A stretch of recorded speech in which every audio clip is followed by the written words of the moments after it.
The sudden and stunning collapse of Silicon Valley Bank and the ripple effect across the industry is prompting some uncomfortable flashbacks.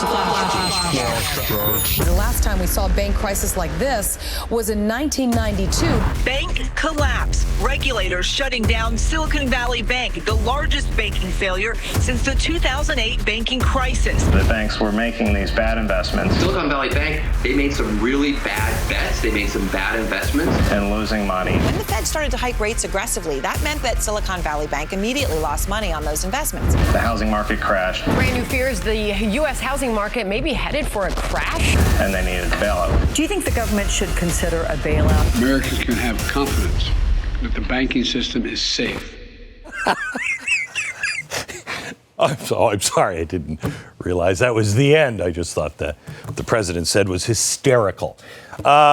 Hopefully you were not surprised by what is happening right now. I'm going to tell you some things, and it continues on tomorrow's program. We're going to be answering some real detailed questions tomorrow, the average person on radio. But I do not want to share these things with you to panic you.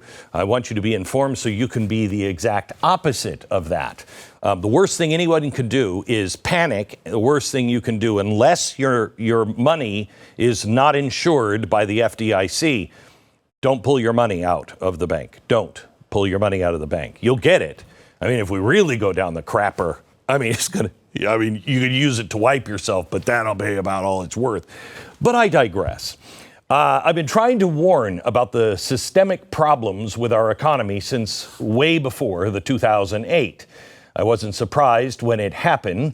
I still don't believe that wasn't the big one. The problem was we came in and we fixed it with things that are just going to break again. It was a sign that something was broken and needed to be changed, but the recovery ended up being a massive bailout to double down on what was broken. I want to start today by saying I don't believe what is happening right now is the big one. Like in 2008, this is yet another sign. It's maybe a whisper of what's to come, but that could change at any time.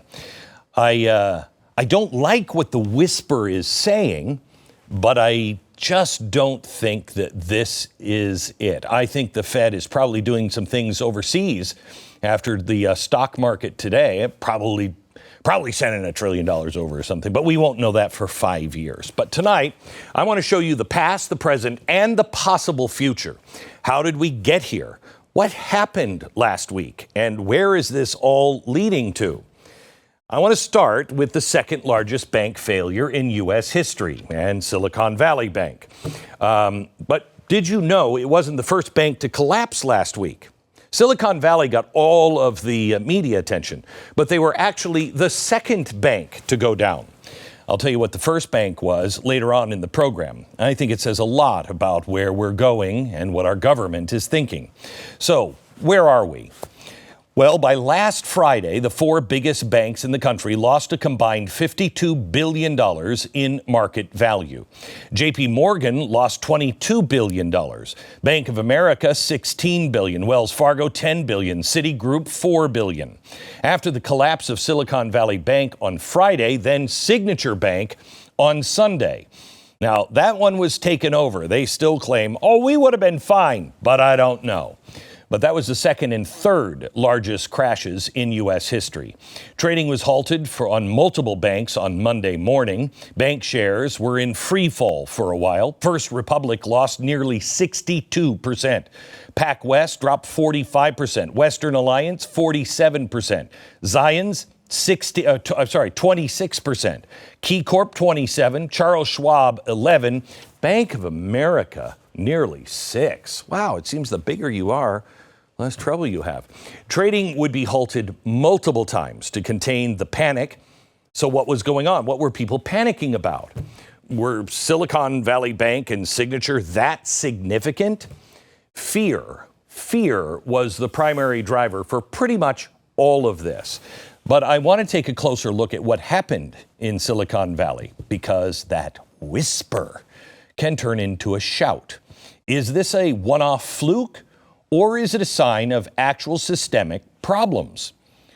We have to go back to 2020 to be able to answer that, and a little education on how the system works. Okay, when you have money, the money is printed by the Federal Reserve. It is not a government entity. It is a private entity that is basically owns or I don't know which one owns which.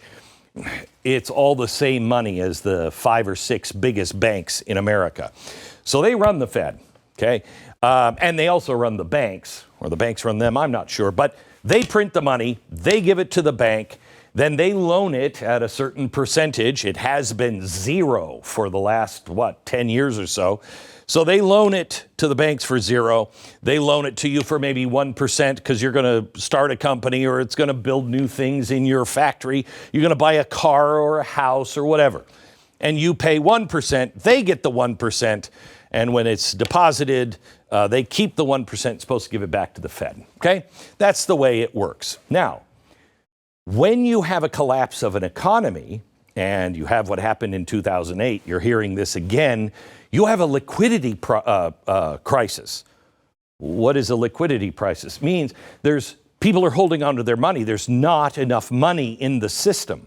So they print more money. They put it out, hoping that it will stop a collapse.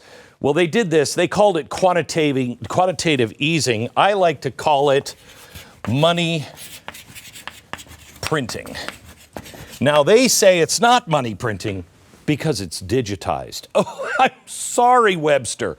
Quantitative easing, they put it at a 0 interest rate. They're trying to get you to borrow money because they want you to buy stuff because that makes the factories work and the real estate agents can make money and then they can spend it going to the movies or whatever.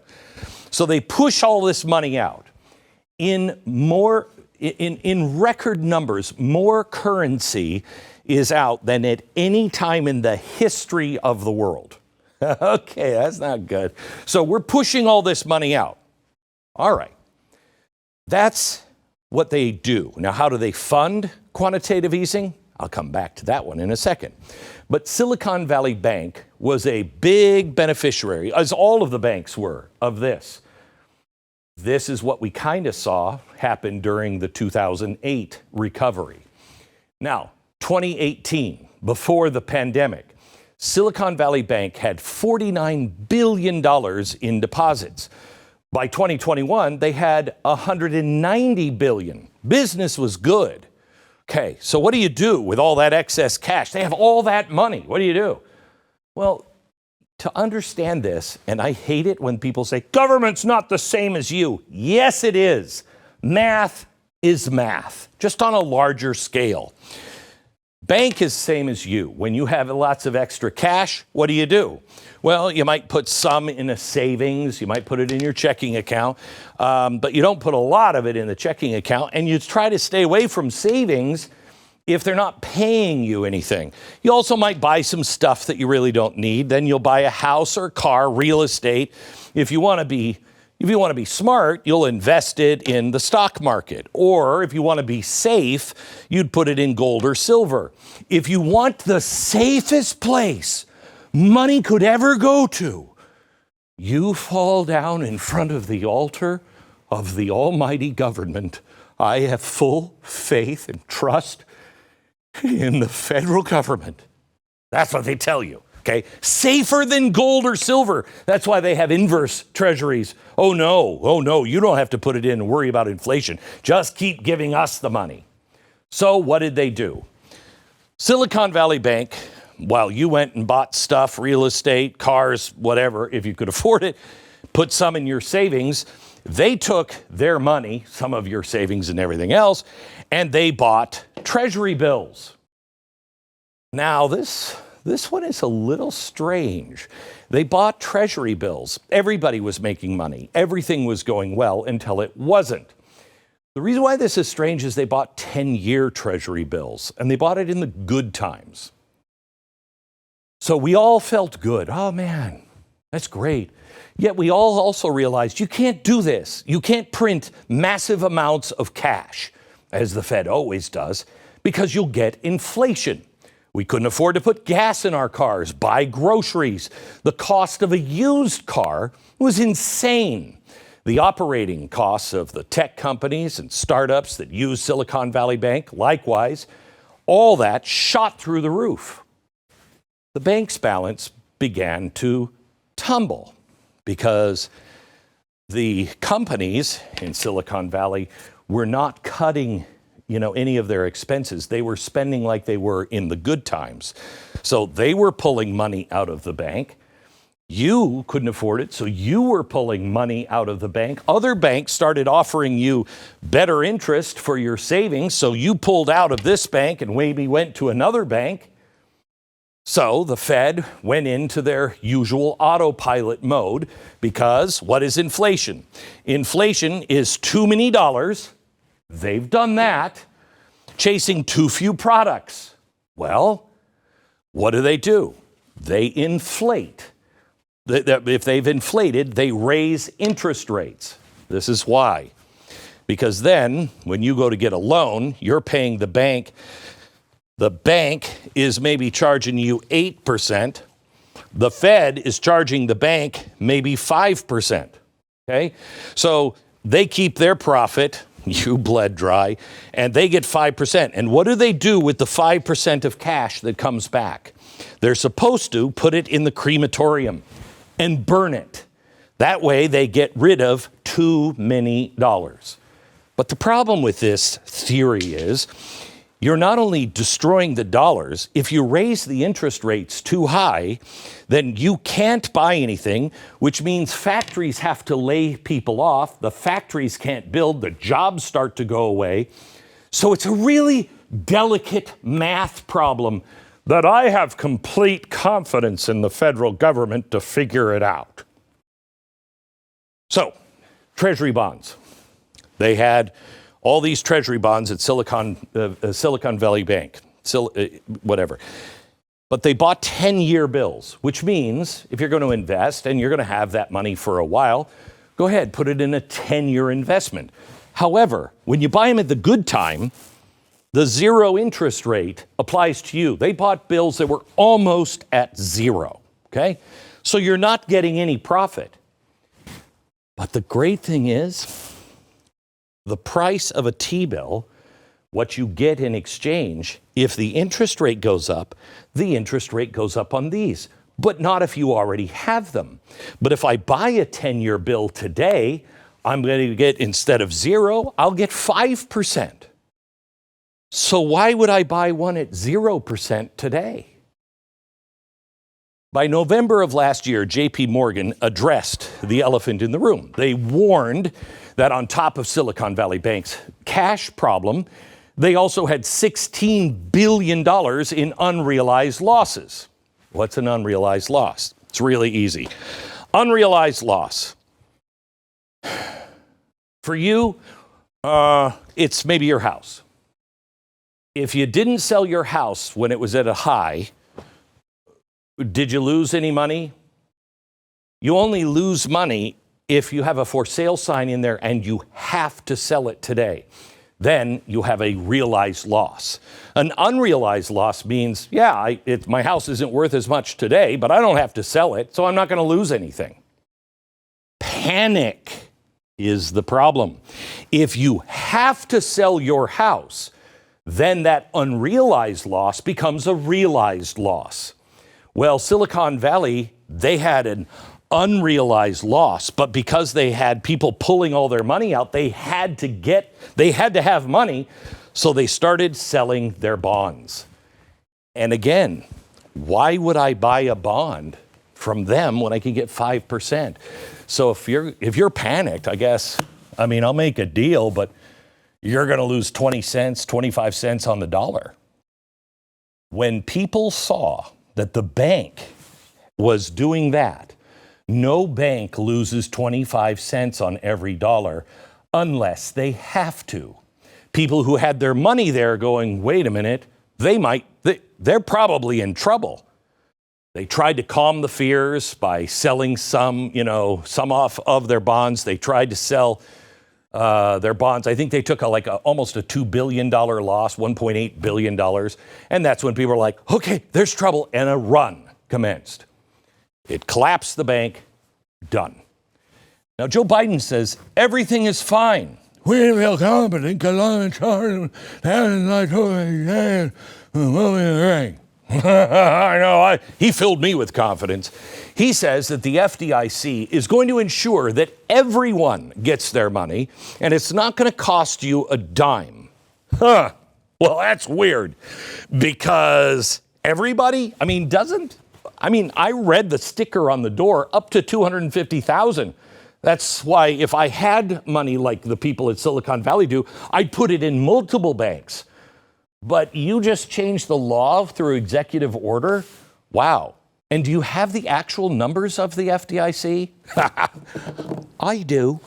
The FDIC, it is something that every bank pays into, a certain amount, and everybody pays into it in case your bank collapses, then they have the cash. They are flush with cash.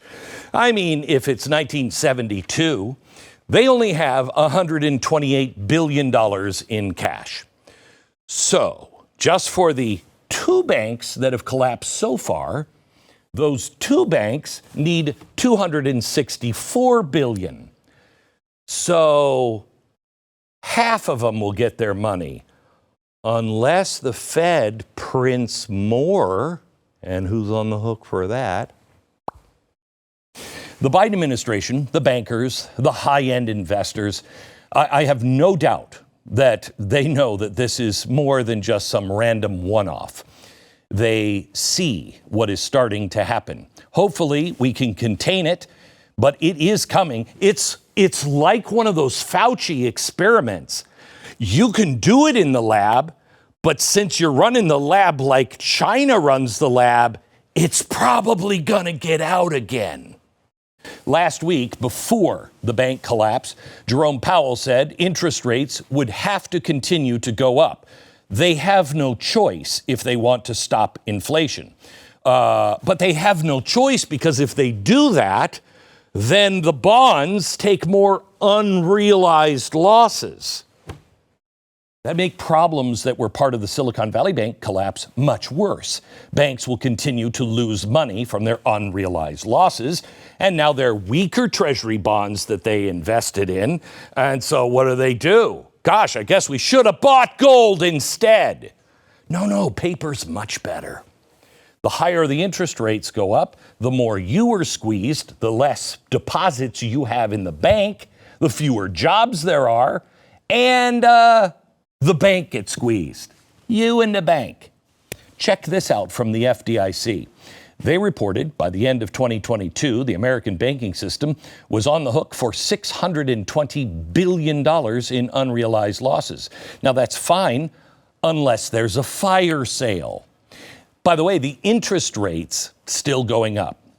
Can they really claim that we don't have a much larger systemic problem right now?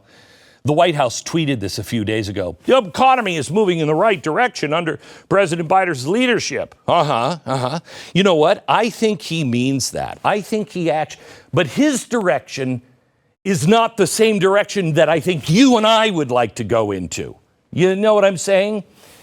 Now, if this doesn't instill confidence in you, let me give you this. Meanwhile, over at Moody's, they just cut the U.S. banking sector from stable to negative. Said it's rapidly deteriorating. Okay, but wait a minute. You just said this isn't systemic. How deep does this go?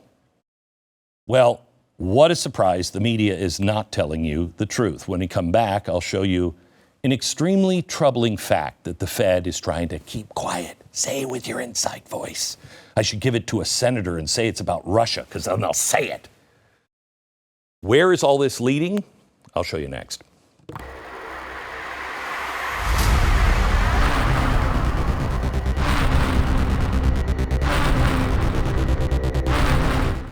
Now, I got to tell you, I can't think of a thing that would make me say, I should have some bullets, I should get closer to God, and maybe have some food on hand. Can't think of a darn thing that's happening. Please, please, please prepare your family. I can be relatively at ease today because I know my family is okay as anybody's going to be, because we have some food storage. So I'm not in full-fledged panic. I did the things I had to do. You need to do those things, please. Stock up now. You've got a 3-month emergency food kit. You'll also get $200 worth of survival gear as a free bonus. Listen, I hope this doesn't happen. I hope it doesn't happen, but I think it's pretty inevitable. I just don't know when.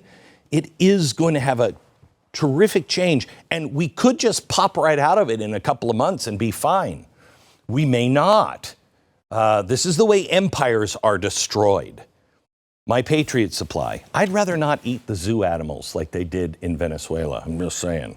This, My Patriot Supply, much better than a lion. I'm just saying. I wouldn't even know how to prepare a lion.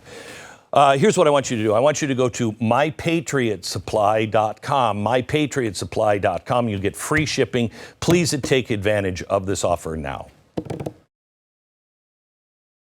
I have the ultimate fact check for you. Steve Forbes is going to be on with us in just a second. He's watching the show. No pressure to get it right, Glenn. None at all. He'll correct anything that I got wrong and help me understand and help you understand if we did. I want to show you a graph. Now, this shows Silicon Valley Bank's profits over the past several years. Being in the black was really never a problem. Then the pandemic era, it was like boomtown, right? Then, as I told you earlier, the economy took a nosedive, inflation spiked, then people pulled $42 billion out. If you're a banker, that is the scariest graph you can imagine. That's a run on the bank, okay? So this is the nightmare fuel for banking executives. So if that's the scariest scenario for a bank, let me show you another graph from the United States Federal Reserve. I'm hoping Steve can say, no, Glenn, this isn't what it means. But so far, I think it is. See the massive nosedive right there? Okay. That looks an awful lot like a reverse hockey stick or like the Silicon Valley Bank last week, except worse. It's not good. This is the Fed, as in the top bank in the country, the Central Bank of America that controls everything. Yeah, it shows the data of them having had a quarter that was negative 40 billion, right? Is that the quarter, Jason? I believe it is. Okay, we have a problem. Houston, hello? Can we? NASA? Okay, so what the heck is it? All right, let me show you the actual document. The Fed it says that it is the earnings remittances due to the U.S. Treasury. What is that? Okay, it's a measure of something mandated in the Federal Reserve Act, and the Fed says, it requires banks to remit excess earnings to the U.S. Treasury, blah, blah, blah, blah. So after they pay for everything, then they take some of their earnings, or they take the earnings and they give it back to the Fed. In other words, once the Fed banks make all their money, then they're required to give the excess to the Treasury. That's nice. I didn't know that. It's usually used to offset the federal deficit. Now, let's go back to that graph. Like Silicon Valley Bank, staying above the line, above the black right there, never really seemed to be an issue. The data shows that from 2011 until the end of 2022, Fed Bank making money. They were delivering all of that excess to the Treasury as per the Federal Reserve Act. Then it took a nosedive like we've never seen literally in its 107-year history. So what's happening? Well, I think the answer is easy as it is infuriating. A little like Silicon Valley. Why would you put your money in T-bills and lock it down for 10 years? That's stupid. And wasn't the guy who did that, wasn't he on the board of the San Francisco Reserve? Yeah. Okay, it's a little frightening. As inflation went up, the Fed responded as their mandate. They raised interest rates. That included the rate that banks use to lend each other money, called the federal funds rate. This chart shows the federal fund rate over the last 10 years. It went to zero right after the crash in 2008. Then it ticked up a bit during the recovery. Then it bottomed back down to stimulate the growth during the pandemic. Similar to how banks invest in variable rate treasury bonds to make extra cash when times are good, the Fed funded quantitative easing with variable rate assets. I know this is complex, but I'm getting to it here in a second. I want to show you this from the Congressional Budget Office. Most of these assets purchased by the Federal Reserve pay interest at fixed rates, but the bank reserves issued by the Federal Reserve to pay for those assets have been variable interest costs. In other words, in an attempt to inject cash into the system and then reining it back in, the Fed drove themselves into the red.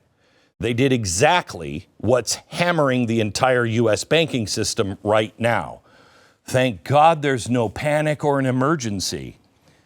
This banking system, by the way, is the same banking system that yesterday, Glenn, this will never happen, Moody's downgraded to negative. And they say this isn't a sign of a larger problem. They say this isn't something systemic. Well, I may be going out on a limb here, but I don't think I trust the experts right now. Inflation is still out of control. The budget that Biden just gave is almost $7 trillion. The Fed will have no choice but to continue to raise interest rates, which will put both themselves and every other bank caught in the web to incur losses. But if they don't raise interest rates, then inflation continues to rise. What happens to small and medium banks in this scenario? How do they survive? Maybe a bigger question is, and the right one is, how do you survive? And does the Biden administration even want the banks to survive? I mean, the little ones. Do you remember what that socialist that Biden nominated for the comptroller of the currency said? She believed that the U.S. banking system needed to be completely revamped. Small banks would go away and the Fed would be the grantor of loans. Now, if that's the eventual goal, how do you get there? And what is the eventual goal? Let me put this in Marvel terms. A major banking crisis, think Infinity War. And central bank digital currency, Endgame. I don't believe they care if some of the banks collapse, as long as they aren't the banks connected to the Fed. Everything will move toward their desired endpoint. And that endpoint, in my opinion, is a Fed-controlled digital currency. It is the ultimate control mechanism, and it is coming. Recent amendments to the U.S. Commercial Code include the addition of the words electronic money. It also bans things like cryptocurrency, if it was started before.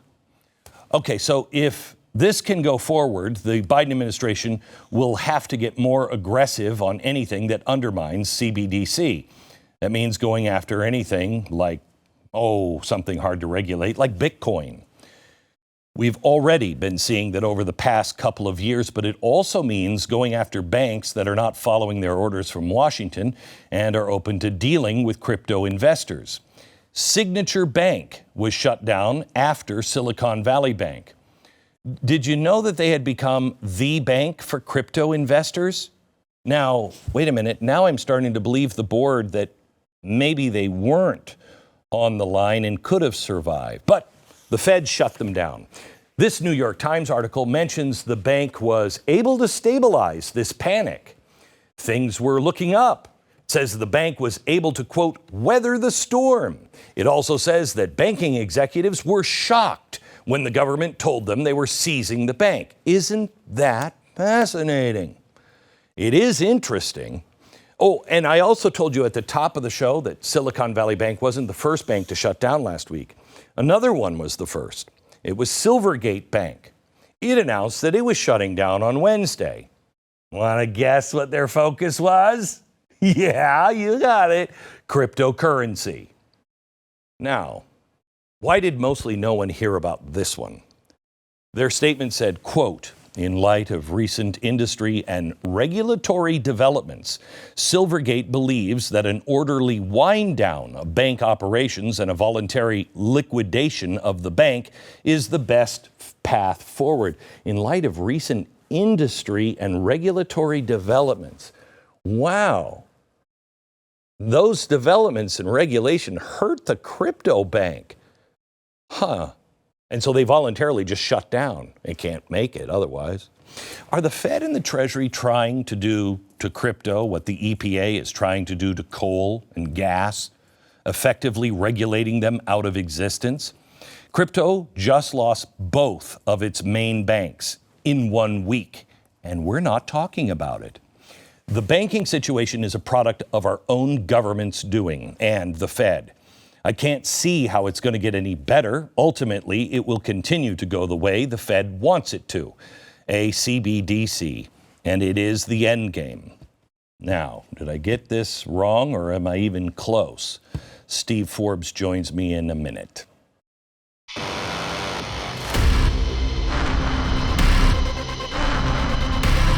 All right, I want to talk to you about your dog's life. It's about to get a whole lot happier and healthier. As a pet owner, you want to do what's right for your dog. That good boy or good girl is your best friend. You have to say that like, who's a good boy? Anyway, if you love them like I love my dog, you want them to live a long and happy and healthy life. Unfortunately, if you've been feeding your dog kibble dry food like I have, it's not getting them there because it lacks sufficient nutrition. Well, this is where naturopathic Dr. Dennis Black comes in. A few years ago, he created Rough Greens, and I tried it with my dog. And all I wanted is my dog to eat. He wouldn't eat ever. He gobbles this stuff down with his dog food. It's amazing. It's not a dog food. It's a supplement. You sprinkle it on top of the food. Now, I just wanted him to eat. But what I found after a few months is he completely changed. I mean, he began to look healthier. I thought he was a healthy dog, not the same dog. Maybe they replaced him. Anyway, it could make all the difference to your dog. Just try it. roughgreens.com/Beck. Get the first bag free. Just pay for shipping. roughgreens.com/Beck. Joining me now is the editor-in-chief of Forbes magazine, one of the most influential business publications in the country. He was also a candidate in '96 in the 2000 Republican presidential primary. My dear friend, Steve Forbes. Hi, Steve. How are you? Good to see you. I'm doing fine, thank you. Yeah. Better than the market right now. Thanks for coming on. I was trying to think who would I trust that would correct me on the things that I have wrong or help me understand it? So you listened to what I was just laying out. What do I have wrong, Steve? Well, you got the basics pretty much right. Okay. The Federal Reserve, for example, creates money out of thin air. It's better than manna from heaven. That can get sticky or something. Yeah. But so what the Fed does is, for example, is when they want to create money, they'll call up a bond dealer like Goldman Sachs and say, we want $1 billion of government bonds. So Goldman says, fine, they deliver the bonds. How does the Fed pay for them? Well, they credit Goldman's bank account. Where does that money come from? Out of thin air. That's how they do it. And it's the ultimate ATM machine. And for years now, especially since we went off the gold standard, that was decades ago, but in this century, we have been systematically often undermining the integrity of the dollar. And we also had the huge mistake after the 2008-2009 crisis of where the Federal Reserve and other central banks, Treasury Department and others, they deliberately suppressed interest rates. That's like rent control. I think it was Larry Summers once said there are two ways to destroy a city. You can either, rather indelicately, so you can either bomb it or put in rent controls. So for over 10 years, the Federal Reserve and others deliberately put the equivalent rent controls. That distorted the market. With the zero interest rates, or virtually zero, governments went on spending binges because the money was suddenly free. It would be like you take your credit card, you take $10,000 run up bills of $10,000 and find your next credit card statement, your monthly payment goes down. So for the politicians, it was what's not to like. They could spend without consequences. So one of the things you got to look out for in the next year or so is that a lot of countries, developed and undeveloped, are going to suddenly find they're in real trouble as the advent of free money goes away. You take Japan. Japan's national debt is twice that proportionally of the United States. This is Japan. Who would have thought it? And companies, a lot of companies went in debt, even companies that were doing well. I'll give you one quick example. Apple, biggest money machine in the world. They make billions and billions rolling in cash. They've borrowed upwards of $100 billion in bonds and loans. Jeez. Why? Because the money was free. And whatever interest rate there was, they could deduct the interest. So what's not to like? So for a generation with free money, a lot of small businesses couldn't get it, but a lot of the companies did. And so they could lose money, but there was always more there to cover it. So when the pandemic came along, we had the rising prices because of the lockdowns, the severity of those severely disrupted supply chains. But also the Federal Reserve, even before the pandemic, was creating too much money. So you had both non-monetary inflation, prices going up because supply is disrupted, and also monetary inflation. The definition of inflation is the value of your money goes down, usually because you create too much of it. Right. And so we got both. And so now the Fed is raising interest rates, so are other central banks. And when you do that after a generation of virtually zero interest rates, even negative interest rates, guess what happens? Some people are going to get caught short. And that's what we're seeing playing out now. So do you believe that this is a systemic problem, or was this just these three banks? Oh, there'll be some other banks. But what I think you have to be on the lookout for, this is not just with some banks. The amazing thing is the overall banking system has a lot of cash on deposit at the Federal Reserve, reserves as they call them, which the Fed is paying a nice rate of interest. And so the system is in much better shape than it was in 2008. But you'll get some institutions in trouble, but most are okay. What you have to be on the lookout for is companies, regular companies that are going to be getting in trouble now that the free money spigot is gone. And now with the panic of what's happened in recent days, lending from banks is going to get tougher than ever. So a lot of companies are going to be in trouble. So this is going to be a slow-moving situation where the economy gets worse. And this gets to something very important. The Federal Reserve fights inflation by depressing the economy. They're deliberately trying to make people poorer. Well, of course, that'll get rid of rising prices because if you can't buy something, guess what happens? Prices come down. Correct. So, and you put companies out of business, going out of business sales. They did this repeatedly in the 1970s. And so they believe you got to depress the economy. The real way you stabilize or fight inflation is to stop mucking around with the dollar and give it a stable value. Yes. We used to have a gold standard. It worked. You never had inflation with the gold standard. When we got rid of the gold standard, at least in the mid-'80s to the late 1990s, you had what you might call a sloppy gold standard. The head of the Federal Reserve, Alan Greenspan, looked at the price of gold, looked at commodity prices. So you had a relatively year of stability. For some reason, they went away from that, leading to the crisis of 2008, 2009. And so we have, it's like what the Fed is doing today, is like doctors 200 years ago, if you got sick, the doctors would bleed you. Yeah. That, of course, got rid of the pain and suffering because it got rid of the patient. and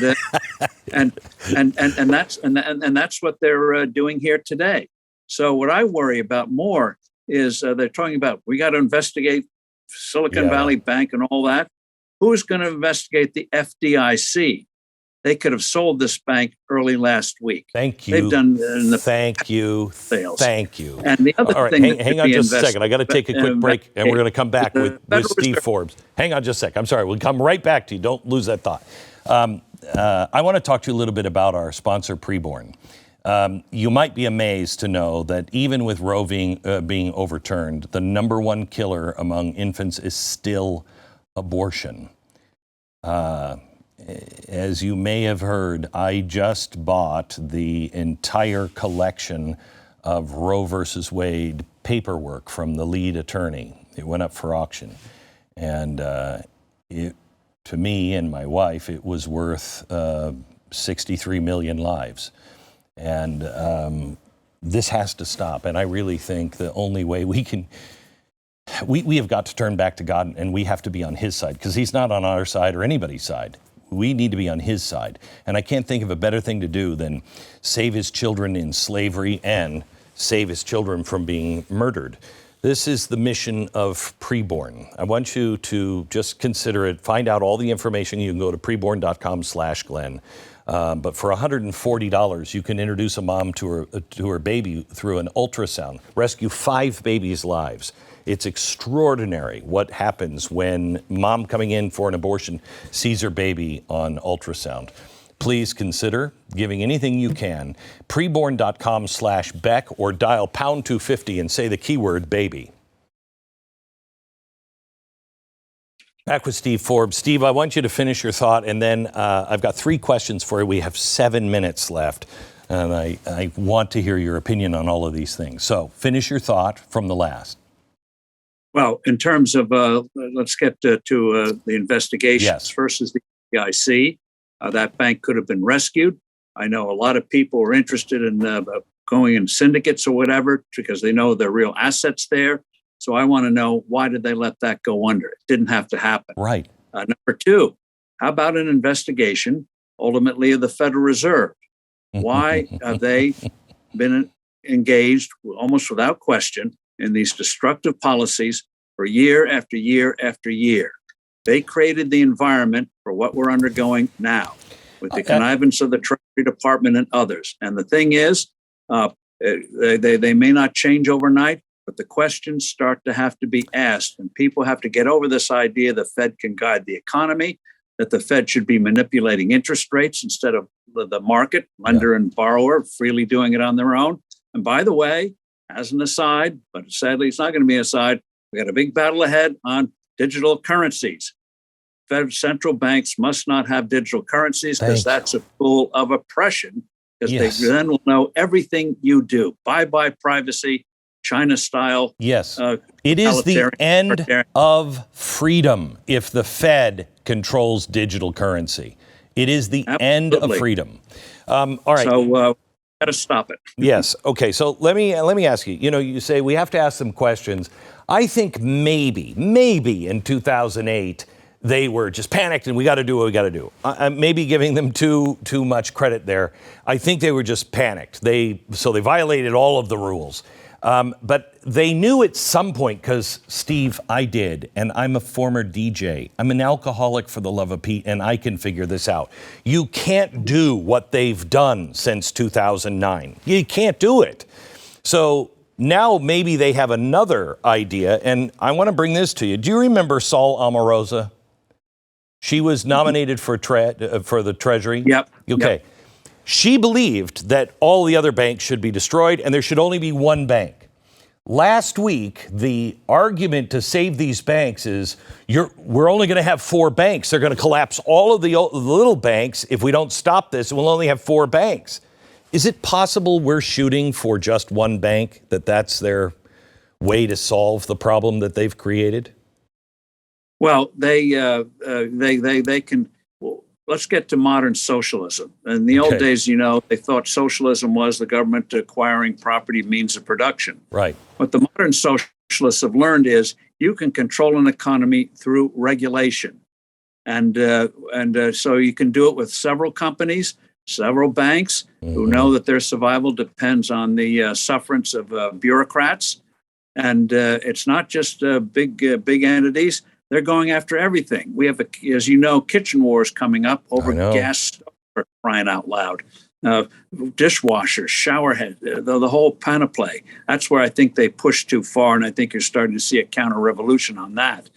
But in terms of the banking system, they've got their claws in it already, and they're going to try, in the name of preventing future disasters, they're going to put even more clause in. Regulation can't prevent people making mistakes. And we saw that after 2008, 2009, massive new regulations, and things can go wrong. The key thing is you have an open system where people, entrepreneurs, can create new things, do things in different ways, and better our lives.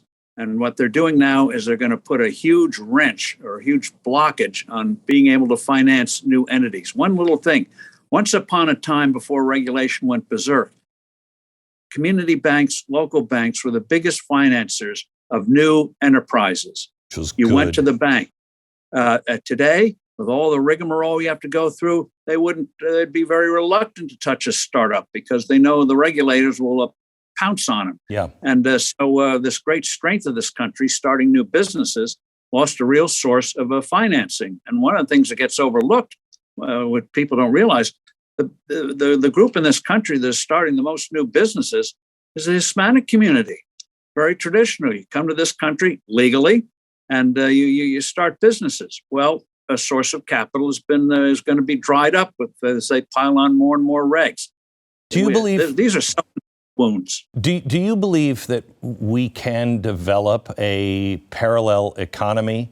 Because the banking system, the insurance system, it's all going the way of the World Economic Forum, which looks very fascistic to me. Everything that Biden is doing looks very fascistic in the traditional sense. State control. What'd you say? It's called state control. Yes. Statism. Right. Statism. So do you think we have a minute and a half? Can we develop, or can we either heal this or develop a secondary economy? I think this is why 2024 is so critical, to get people in who allow this to happen. I think we can undo a lot of the damage of years. We have to start now by getting, it sounds so basic. Two critical things for a sound, buoyant economy is low tax rates, and a stable currency. Money measures value. You don't float the clock, 60 minutes one day, 48 minutes the next. So too with stable currency. You do those two things, start with some deregulation, and you'll see a burst of creativity, especially in the area of healthcare. So we got a great era before us, and I think as we start to fight back, you're going to see some wonderful things happen when a free people wakes up and says, by golly, we don't have to tolerate this nonsense. There is a great future. We can make it happen. I hope you're right. Steve, thank you so much for joining me. Thank you. Really good to say hello to your wife for me. Will do. Thank you. You bet.